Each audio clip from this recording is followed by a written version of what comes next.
Okay students, 11th class में general organic chemistry में हमने टाइप्स ऑफ रिएक्शन पढ़ा था और टाइप्स ऑफ रिएक्शन में हमने पढ़ा था सब्स्टिट्यूशन रिएक्शन। तो कोई भी ऑर्गेनिक रिएक्शन हो तो उसमें क्या क्या होता है पहले हम लोग देख लेते हैं। ऑर्गेनिक रिएक्शन में हमारा एक सबस्ट्रेट होता है और सबस्ट्रेट जो है जनरली कार्बन कंटेनिंग कंपाउंड होता है, जैसे कि हेलो अल्केन है, अल्कोहल है, सबस्ट्रेट होता है। और इस पर कोई अटैकिंग रिएजेंट भी हमने पढ़ा है। 3 टाइप्स के होते हैं, इलेक्ट्रोफाइल, न्यूक्लियोफाइल और फ्री रेडिकल। तो अटैकिंग रिएजेंट अटैक करता है और नया कंपाउंड बनता है जिसे हम लोग प्रोडक्ट बोलते हैं ऑर्गेनिक रिएक्शन में। ऑर्गेनिक रिएक्शन में हमेशा सबस्ट्रेट पे अटैकिंग रिएजेंट अटैक करेगा और न्यू कंपाउंड बनेगा, that is known as product. तो जो ऑर्गेनिक रिएक्शन है ये इसके हमने टाइप्स 11th में देखा था, जिसमें कि एक टाइप है सब्स्टिट्यूशन रिएक्शन। तो सब्स्टिट्यूशन रिएक्शन में क्या होगा, जो सबस्ट्रेट है इसके एटम या ग्रुप ऑफ एटम को, सबस्ट्रेट का एक एटम या 2 एटम, सबस्ट्रेट के एटम या ग्रुप ऑफ एटम हो सकता है, को अटैकिंग रिएजेंट के एटम या ग्रुप ऑफ एटम क्या करेगा, रिप्लेस कर देगा। तो उसे बोलेंगे सब्स्टिट्यूशन रिएक्शन, क्योंकि इसमें एलिमेंट जो है सब्स्टिट्यूट हो जाता है अटैकिंग रिएजेंट का, therefore it is known as substitution reaction. जैसे एग्जांपल के लिए हमारा ये RX है, ये हमारा सबस्ट्रेट हो गया, अटैकिंग रिएजेंट मान लो Y है, अटैकिंग रिएजेंट हो गया, ये बना लेगा X को Y रिप्लेस कर देगा, RY + X, this is substitution reaction. और न्यूक्लियोफिलिक सब्स्टिट्यूशन कब बोलेंगे, जब हमारा अटैकिंग रिएजेंट क्या होगा, न्यूक्लियोफाइल। जो सब्स्टिट्यूशन रिएक्शन है ये 3 टाइप्स के होते हैं, electrophilic, nucleophilic and free radical. Free radical substitution और इलेक्ट्रोफिलिक हमने हाइड्रोकार्बन चैप्टर में पढ़ा था। जो हेलोजिनेशन ऑफ अल्केन है, क्लोरीनेशन ऑफ मीथेन, ये हमारा है फ्री रेडिकल सब्स्टिट्यूशन। और जो एरोमेटिक कंपाउंड में हमने पढ़ा था क्लोरीनेशन ऑफ बेंजीन, ये हमारा इलेक्ट्रोफिलिक सब्स्टिट्यूशन था, क्योंकि उसमें अटैकिंग रिएजेंट इलेक्ट्रोफाइल था क्लोरीनेशन ऑफ बेंजीन में, और क्लोरीनेशन ऑफ मीथेन में इलेक्ट्रोफाइल जो है हमारा फ्री रेडिकल बनता है, तो फ्री रेडिकल था, इलेक्ट्रोफिलिक था। हम लोग यहाँ पे पढ़ेंगे न्यूक्लियोफिलिक सब्स्टिट्यूशन रिएक्शन, ये वेरी इंपॉर्टेंट है। SN1 SN2 भी इसके टाइप्स आएंगे। 3 टाइप्स होते हैं सब्स्टिट्यूशन रिएक्शन के, SN1 SN2 एंड SNI। तो SN1 एंड SN2 रिएक्शन जो है वेरी इंपॉर्टेंट है, आपके बोर्ड के लिए 3 मार्क्स में आता है, वेरी इंपॉर्टेंट है SN1 SN2। तो हम लोग वहाँ पहुँचेंगे, उससे पहले इसका जो इंट्रोडक्शन है वो डिस्कस कर लेते हैं। तो सब्स्टिट्यूशन रिएक्शन हमने बता दिया, इसमें क्या होता है, जो सबस्ट्रेट है इसके एटम या ग्रुप ऑफ एटम को अटैकिंग रिएजेंट का एटम या ग्रुप ऑफ एटम रिप्लेस करके प्रोडक्ट बनाएगा, तो बोलेंगे इसे हम लोग सब्स्टिट्यूशन रिएक्शन। और अगर हमारा अटैकिंग रिएजेंट न्यूक्लियोफाइल होगा तो न्यूक्लियोफिलिक सब्स्टिट्यूशन रिएक्शन, इलेक्ट्रोफाइल होगा electrophilic substitution reaction, free radical होगा फ्री रेडिकल सब्स्टिट्यूशन रिएक्शन। तो यहाँ पे हम लोग न्यूक्लियोफिलिक देखेंगे, मतलब हमारा जो अटैकिंग रिएजेंट है वो क्या होगा, न्यूक्लियोफाइल। और न्यूक्लियोफाइल क्या होता है, इसके पास हमेशा डोनेटेबल लोन पेयर इलेक्ट्रॉन होता है, लोन पेयर दे सकता है। मतलब न्यूक्लियोफाइल जो है क्या होगा, लुईस बेस होगा। लुईस बेस की भी टेंडेंसी होती है इलेक्ट्रॉन पेयर डोनेट करने की, और न्यूक्लियोफाइल की भी टेंडेंसी होती है इलेक्ट्रॉन पेयर डोनेट करने की। तो होता क्या है, जैसे कि एक एग्जांपल से बताता हूँ, आगे डिस्कस भी करेंगे हम लोग मैकेनिज्म वगैरह। जैसे RI है, अल्काइल हैलाइड, R जो है अल्काइल है, मिथाइल इथाइल प्रोपाइल कुछ भी हो, इस पे OH- अटैक कर रहा है, न्यूक्लियोफाइल है, OH- लोन पेयर डोनेट कर सकता है। तो ये इलेक्ट्रॉन पेयर क्या करेगा, R के साथ बॉन्ड बना लेगा और ये जो है I- बाहर हो जाएगा, तो ये ROH + I- बन गया हमारा। This is nucleophilic substitution reaction, इसे ही हम लोग बोलेंगे न्यूक्लियोफिलिक सब्स्टिट्यूशन रिएक्शन, क्योंकि जो सबस्ट्रेट है RI, इसको RI में जो I ग्रुप है, आयोडीन है, उसको OH- रिप्लेस कर दिया, ROH बन गया, I- बन गया। This is nucleophilic substitution reaction, ठीक है। तो न्यूक्लियोफिलिक सब्स्टिट्यूशन रिएक्शन को डिफाइन करेंगे, those reaction in which attacking reagent क्या होगा, is nucleophile, and attacking reagent क्या करेगा, ब्रिंग्स एन इलेक्ट्रॉन पेयर, अपना इलेक्ट्रॉन पेयर जैसे ये दे रहा है किसको, सबस्ट्रेट को, और एक नया बॉन्ड बनाएगा and form a new bond, and the leaving group of substrate will removed, are known as nucleophilic substitution reaction, ठीक है। इसका डेफिनेशन मैं नहीं लिख रहा हूँ, क्योंकि PDF जो मैंने शेयर किया उसमें आपको मिल जाएगा। अब इसके टाइप्स वगैरह पढ़ने से पहले हम लोग एक कंसेप्ट और देख लेते हैं, HSAB principle. H hard and soft acid base principle. ये क्या होता है? हार्ड, सबसे पहले हार्ड एसिड क्या होता है, हार्ड बेस क्या होता है वो देख लेते हैं।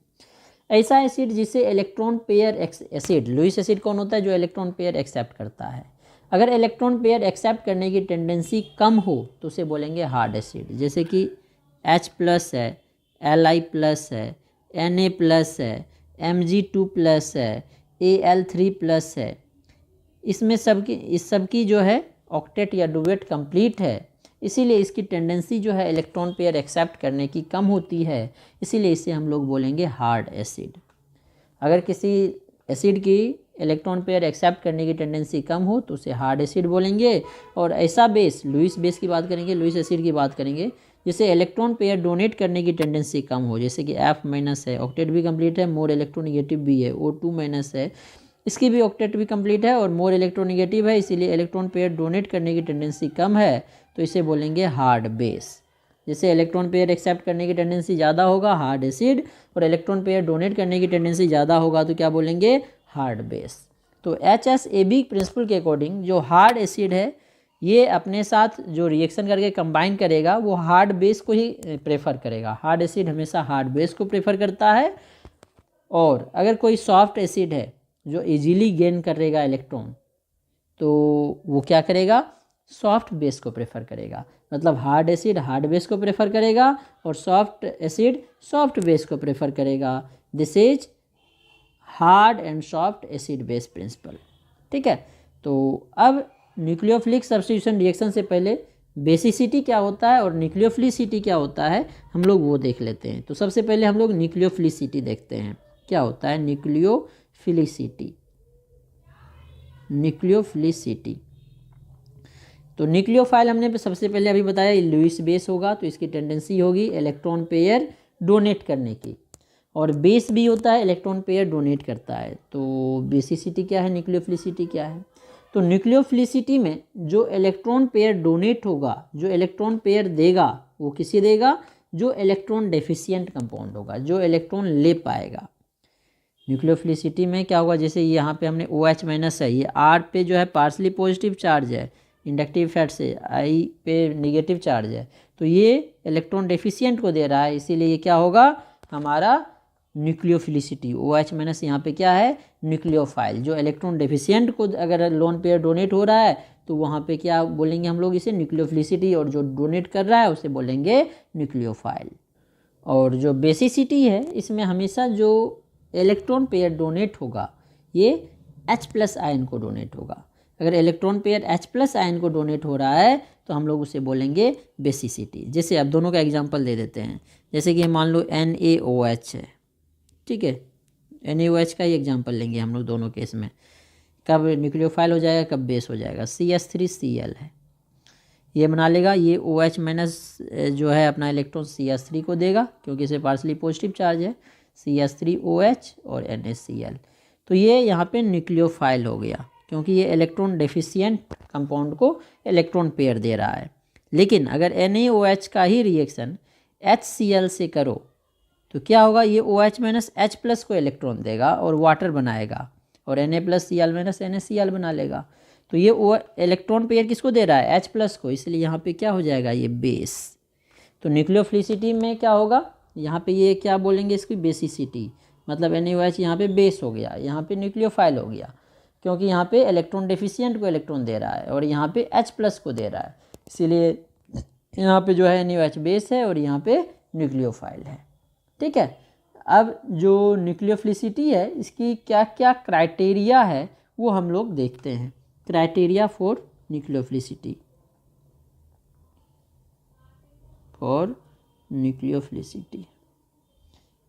न्यूक्लियोफिलिसिटी मतलब कब कब न्यूक्लियोफिलिसिटी ज़्यादा होगा, कब कम होगा, ये सारी चीज़ें हम लोग देखते हैं। न्यूक्लियोफिलिसिटी डिपेंड करने का जो क्राइटेरिया है वो वही होता है जो लोन पेयर देने की टेंडेंसी है। तो ऐसा फैक्टर जो इलेक्ट्रॉन डेंसिटी डोनर एटम पे बढ़ाएगा वो न्यूक्लियोफिलिसिटी इंक्रीज करेगा। तो फर्स्ट क्राइटेरिया वही होगा, factor which increases electron density at donor atom increases nucleophilicity. जैसे एग्जांपल के लिए हमारे पास F- है, Cl- है, किसकी न्यूक्लियोफिलिसिटी ज़्यादा होगी?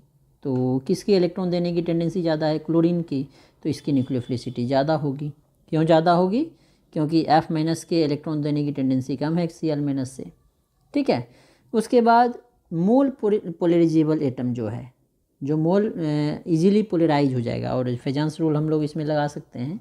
इजीली पोलराइज कौन होगा? एनायन के केस में, क्योंकि न्यूक्लियोफाइल एनायन होगा या न्यूट्रल मॉलिक्यूल होगा जो इलेक्ट्रॉन पेयर देगा। तो जिसका साइज ज़्यादा होगा, जिस पे चार्ज ज़्यादा होगा, तो सेम केस यहाँ पे लगा सकते हैं। F माइनस से Cl माइनस की ज़्यादा होगी। क्यों ज़्यादा होगी? क्योंकि इलेक्ट्रॉन देने की टेंडेंसी ज़्यादा है। ठीक है।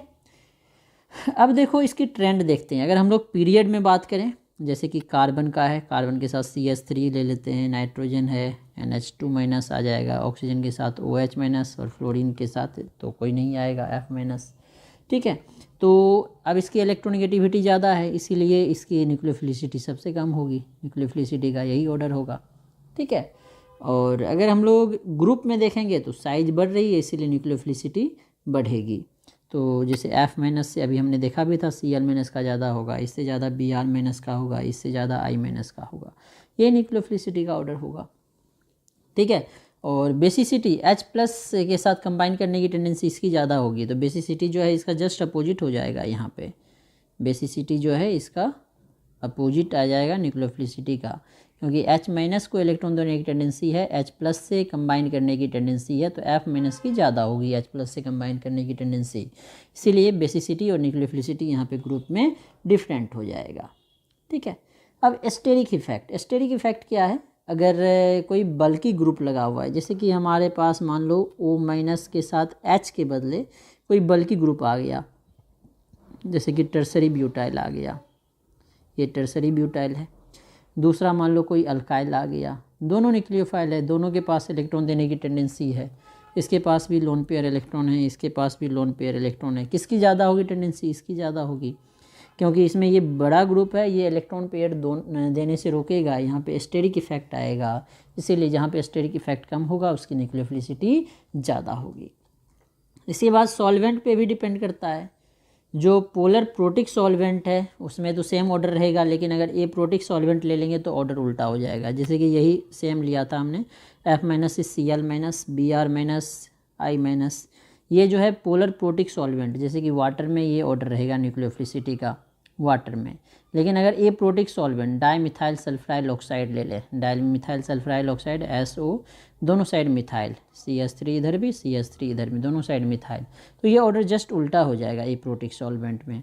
तो ये सॉल्वेंट पे भी जो न्यूक्लियोफिलिसिटी है ये डिपेंड करेगा। ठीक है। और अब नेक्स्ट चीज़ जो देखना पड़ेगा हमें मैकेनिज्म के लिए, न्यूक्लियोफिलिसिटी के बाद लिविंग ग्रुप, कौन ईजीली निकल जाएगा? Leaving group.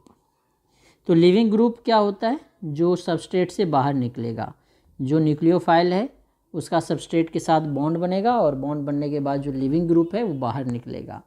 तो बेटर लिविंग ग्रुप कौन होगा? Best leaving group are those which become more stable after they leave. जो लीव करने के बाद जिसकी स्टेबिलिटी बढ़ेगी वो बेटर लिविंग ग्रुप होगा।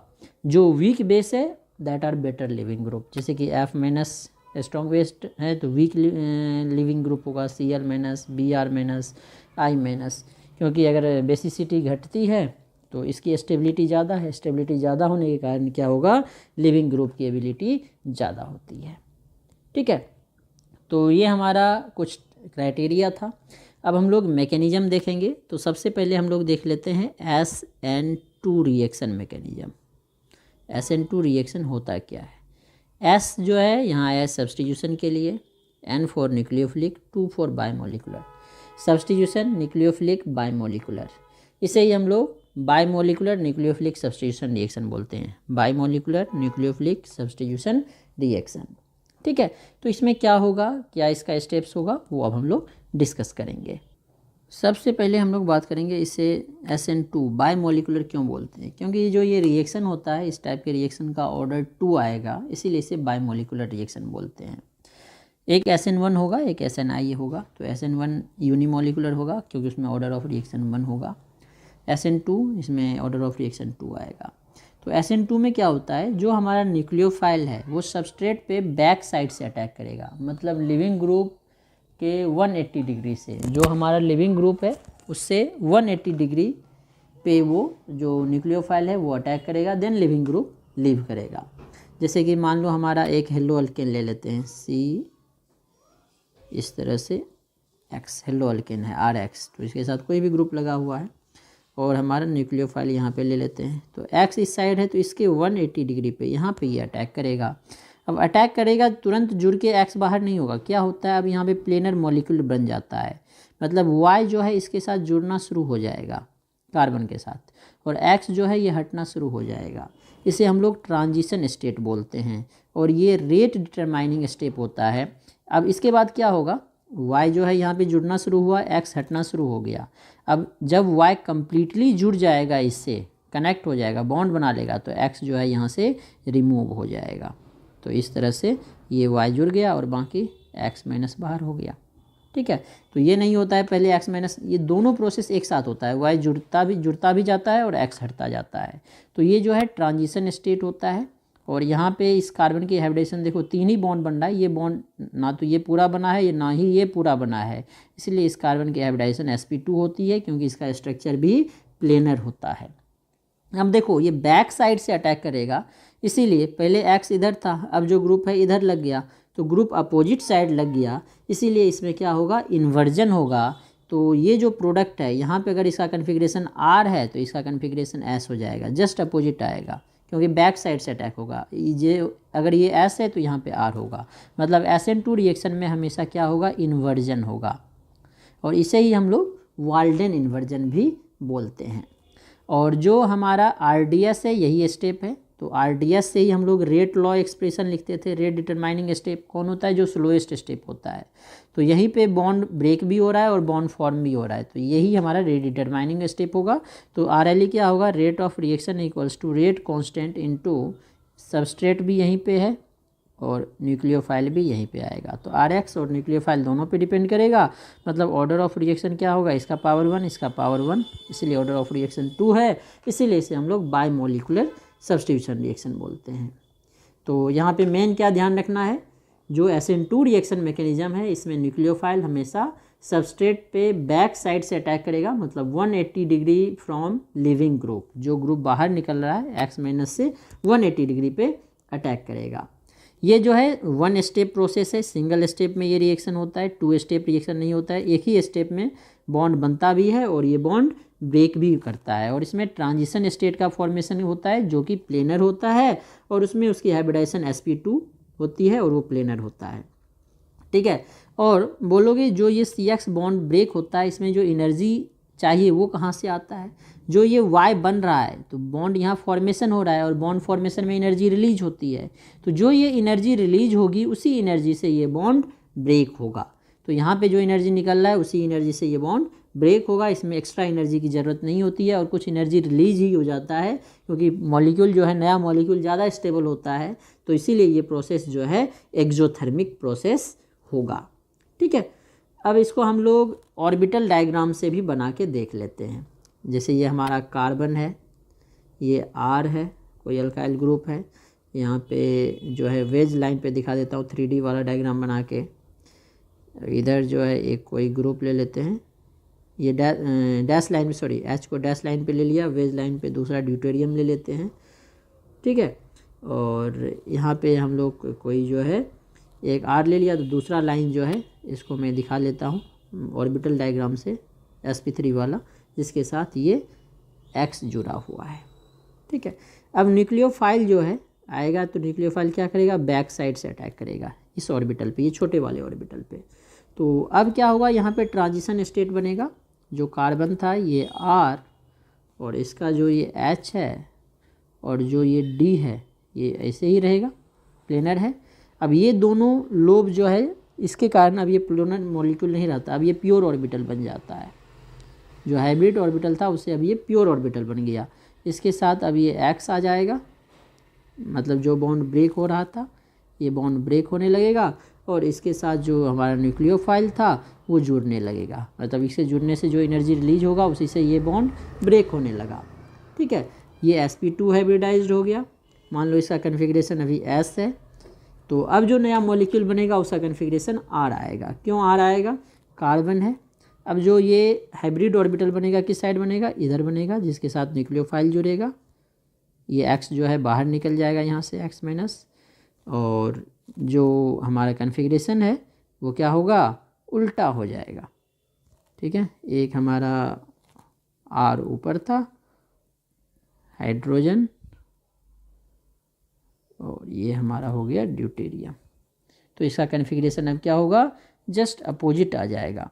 ठीक है, अब जो है कन्फिग्रेशन अपोजिट आ जाएगा, और कन्फिग्रेशन हम लोग इसी से दिखाते हैं, इसीलिए हम लोग क्या कर रहे हैं, इसको भी चेंज कर देते हैं। इस लाइन पे हमारा ड्यूटेरियम और इस लाइन पे हमारा हाइड्रोजन, ये हाइड्रोजन है और ये ड्यूटेरियम पी आ गया, तो ये हमारा ड्यूटेरियम है।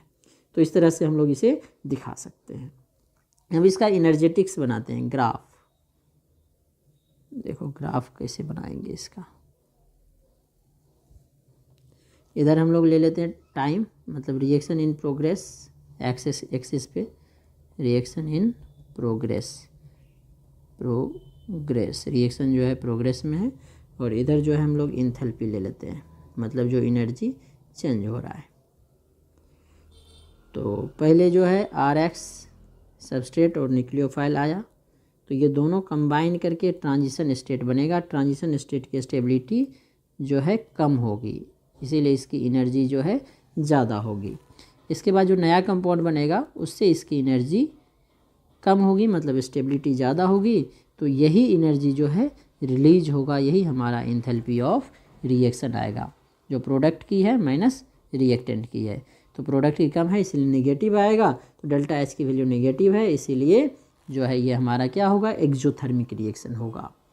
जैसे कि एग्जांपल हमने बताया था, और एक एग्जांपल ले लेते हैं, CH3I plus OH minus CH3OH plus I minus. यहाँ पे हम लोग इन्वर्जन रिटेंशन की बात नहीं करेंगे, क्योंकि यहाँ पे कायरल सेंटर है ही नहीं, तो कन्फिग्रेशन की बात यहाँ पे नहीं करेंगे। ये बायमोलिकुलर सेकेंड ऑर्डर होगा। अब ये किस किस फैक्टर पे SN2 रिएक्शन डिपेंड करेगा, फैक्टर्स अफेक्टिंग SN2 रिएक्शन। तो अल्काइल पे, नेचर ऑफ अल्काइल, तो सबसे ज़्यादा ये मिथाइल में होगा, then primary alkyl, then secondary alkyl, then tertiary alkyl, ये इसके रेट होगा। मिथाइल में सबसे ज़्यादा क्यों होगा, देखो जो हमने ये भी दिखाया यहीं से दिखाते हैं। मिथाइल होगा तो क्या होगा, यहाँ हाइड्रोजन, ये हाइड्रोजन, ये हाइड्रोजन, तीनों छोटा ग्रुप होगा, तो ये Y माइनस को, न्यूक्लियोफाइल को इस पर अटैक करना आसान होगा, ज़्यादा जगह मिलेगा अटैक करने के लिए। लेकिन अगर ये यहाँ पे कोई हाइड्रोजन के बदले अल्काइल ग्रुप कुछ लग जाता, अल्काइल ग्रुप लगने से क्या होता, बड़ा ग्रुप है तो इसको कम जगह मिलेगा कार्बन तक अप्रोच करने के लिए। तो इसके साथ सबसे छोटा ग्रुप किस में रहेगा, मिथाइल में। देखो मिथाइल में क्या होगा, H H H, यहाँ पे X है, तो ये आसानी से इधर से अटैक हो पाएगा। लेकिन अगर यहाँ पे कोई बड़ा सा ग्रुप लगा दो, मिथाइल लगा दो, तो अब क्या होगा, यहाँ पे अटैक करने की टेंडेंसी कम हो जाएगी, जगह कम हो जाएगा। इसमें 2 मिथाइल आ जाएगा तो और कम हो जाएगा, टर्सरी में 3 मिथाइल आ जाएगा तो और कम होगा। तो जितना बड़ा ग्रुप लगेगा उतना इसकी रेट जो है डिक्रीज होगी, क्योंकि अटैक करने की टेंडेंसी न्यूक्लियोफाइल की घट जाएगी। इसके बाद लिविंग ग्रुप पे डिपेंड करता है, nature of leaving group. Leaving group के नेचर पे भी जो है हमारा SN2 रिएक्शन का रेट डिपेंड करेगा। अगर लिविंग ग्रुप अच्छा है, आसानी से निकल रहा है, जैसे ये X है, ये इजीली रिमूव हो जाएगा, तो आसानी से बॉन्ड बन जाएगा, कम एनर्जी लगेगा। तो I माइनस की लिविंग ग्रुप अच्छा होता है, Br माइनस, फिर Cl माइनस, फिर F माइनस, तो इसमें जो है रेट ज़्यादा होगा। नेचर ऑफ न्यूक्लियोफाइल, अगर न्यूक्लियोफिलिसिटी ज़्यादा है तो रेट ऑफ रिएक्शन ज़्यादा होगा, न्यूक्लियोफाइल पे भी डिपेंड करेगा। अगर इसकी न्यूक्लियोफिलिसिटी ज़्यादा है तो रेट ऑफ रिएक्शन ज़्यादा होगा। इसके बाद स्टेरिक इफेक्ट पे डिपेंड करेगा। स्टेरिक इफेक्ट जो कि हमने अल्काइल में ही बता दिया, अगर स्टेरिक इफेक्ट ज़्यादा है तो जो हमारा SN2 का रेट है वो घट जाएगा। इसके बाद सॉल्वेंट, जो हमारा ये प्रोटिक सॉल्वेंट है उसमें न्यूक्लियोफिलिसिटी अलग होती है, प्रोटिक में अलग होती है, इसलिए उसमें उसका रेट भी डिफरेंट हो जाएगा। तो ये हमारा SN2 रिएक्शन है। इसके बाद हम लोग SN1 रिएक्शन देखेंगे।